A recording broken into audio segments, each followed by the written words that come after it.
এই হচ্ছে AGT live 24/7। ये है एजीटी लाइव 24/7।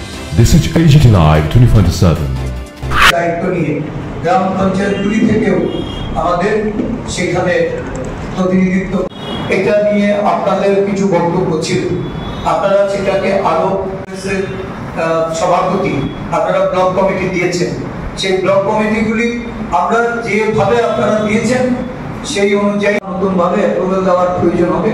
যদি মনে করেন যে না এই কমিটি ঠিক, তাহলে এটা নিয়ে কংগ্রেসের কার্যকর্তারা, জেলা সভাপতি, ব্লক সভাপতি, বিভিন্ন ডিপার্টমেন্ট, সেল এবং শাখার সংগঠনের প্রধানদের নিয়ে আজকে আমাদের এটা সাংগঠনিক সভা।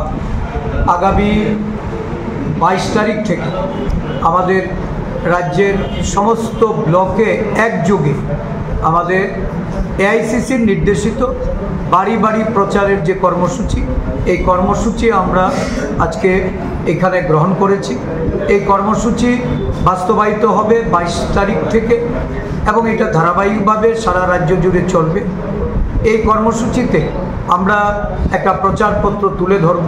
এই প্রচারপত্রের মাধ্যমে সারা রাজ্যে বর্তমান পরিস্থিতি, দেশের বর্তমান অবস্থায় কংগ্রেস দলের যে ভূমিকা, কংগ্রেস নেতা মল্লিকার্জুন খাড়গেজি, আমাদের জননায়ক সংসদের বিরোধী দলনেতা রাহুল গান্ধীজি, আমাদের সোনিয়া গান্ধীজি সহ আমাদের যারা নেতৃবৃন্দ, সমস্ত নেতৃবৃন্দদের তাদের সারা দেশব্যাপী এই যে বিভিন্ন রাজনৈতিক কর্মসূচির মাধ্যমে জাতিগত জাত গণনা, দেশের পেহেলগামকে সামনে রেখে এই যে দেশের পাকিস্তানের সঙ্গে যুদ্ধে জড়িত হয়ে আমাদের দেশের রাষ্ট্রনায়ক, আমাদের প্রধানমন্ত্রী, উনি সিজফায়ারের মাধ্যমে যে যুদ্ধবিরতি, এটা আমেরিকার তাদের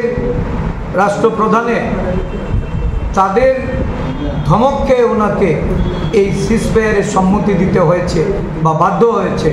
এই বিষয়বস্তুগুলি আমরা জনসম্মুখে তুলে ধরব।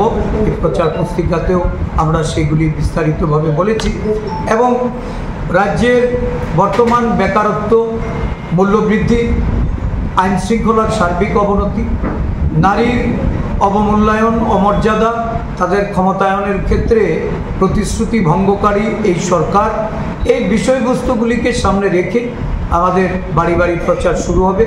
আমরা জনগণের সমর্থন এবং জনগণের সহযোগিতা কামনা করে এই কর্মসূচি শুরু করি।